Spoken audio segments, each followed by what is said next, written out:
কেউ কেউ বলে ক্রিকেটটা নাকি আর চলে না। আচ্ছা, এই ছবিগুলো দেখে কি সত্যিই মনে হয় ক্রিকেটটা মানুষকে মাঠে টানে না? বৃষ্টি ভেজা সাগরিকায় আলস্য একদিন, কাক ভেজা শালিকটাও হয়তো অপেক্ষমান একটুখানি রোদের আশায়। শালিকের কথায় কি আর বৃষ্টি থামে? সাগরিকার দ্বিতীয় টি-20টাও ভেসে গেছে আকাশ গড়া পানিতে। ম্যাচ যেহেতু নেই, তাই স্টেডিয়ামেও ভর করেছে আলস্য সময়। সারাদিন ক্লান্ত থাকা শরীরটা কেউ জিরিয়ে নিচ্ছেন, তো কেউ আবার বৃষ্টি থেকে বাঁচতে দিয়েছেন ভো দৌড়। পরিবারের মানুষের খোঁজ নিতেও ফোনে ব্যস্ততা সাগরিকায় দায়িত্বরত নিরাপত্তা কর্মীদের। গ্যালারির আয়রন গেটে টিকিট চেকারদের তো আরও আরাম, চা খেয়েই কাটছে সময়। হঠাৎ অবশ্য দুই একজন ক্রিকেট পাগল ভক্ত ছুটে এসেছেন বৃষ্টি বিলাসে। ছোট্ট শিশুর অপেক্ষা লিটনদের দেখবে বলে গায়ে লাল সবুজ জড়িয়ে কেউ কেউ আছেন আকাশ পানে চেয়ে। মাঝে মাঝে গর্জনও দিয়েছে বাঘেদের দেখতে আসা ক্রিকেট প্রেমীরা।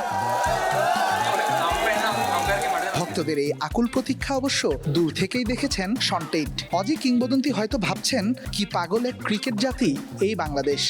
জীবনের প্রথম স্টেডিয়ামে আসছি খেলা দেখার জন্য, তো প্রথমে এসেই এটা হলো আর কি। তো এখন বৃষ্টির কারণে তো ম্যাচটা হচ্ছে না, অবশ্যই অনেক খারাপ লাগতেছে এটা। আমরা অনেক দূর থেকে আসছি খেলা দেখার জন্য, অনেক আশা আকাঙ্ক্ষা নিয়ে, কিন্তু আমাদের এই আকাঙ্ক্ষাটা বাস্তবায়ন হলো না আর কি। চলতি সিরিজের শেষ টি-20টা শেষ পর্যন্ত মাঠে নামেনি, তবে লিটনদের এক নজর দেখতে ছুটে এসেছেন বেশ কিছু মানুষ। পুলিশের বাধা কিংবা বৃষ্টি, কোনো কিছুই কি থামাতে পারে তাদের? ক্যাপ্টেন লিটনও তাই যাবার বেলা হাত বাড়িয়ে ধন্যবাদটাই দিলেন। এমন ভক্তদের ভালো না বেশি কি আর উপায় আছে? বৃষ্টি বাধায় শেষ পর্যন্ত পরিত্যক্ত হলো বাংলাদেশ নিউজিল্যান্ডের দ্বিতীয় টি-20। আপনারা দেখলেন দেশের মানুষ এদেশের ক্রিকেটটাকে ঠিক কতটা ভালোবাসে। কিভাবে বৃষ্টির মাঝেও বাংলাদেশ দলটার জন্য গলা ফাটাতে তারা স্টেডিয়ামে ছুটে এসেছে। তবে তাদের যে আশা, তাদের যে স্বপ্ন ছিল, সেই স্বপ্নে আপাতত বড় বাধা এই বৃষ্টি। বাংলাদেশের সামনেও সিরিজটা জয়ের হাতছানি ছিল এই ম্যাচটা জিতে। তবে সেটা যেহেতু হলো না, এখন চোখ রাখতে হবে 2রা মে মিরপুর শেরে বাংলা স্টেডিয়ামে।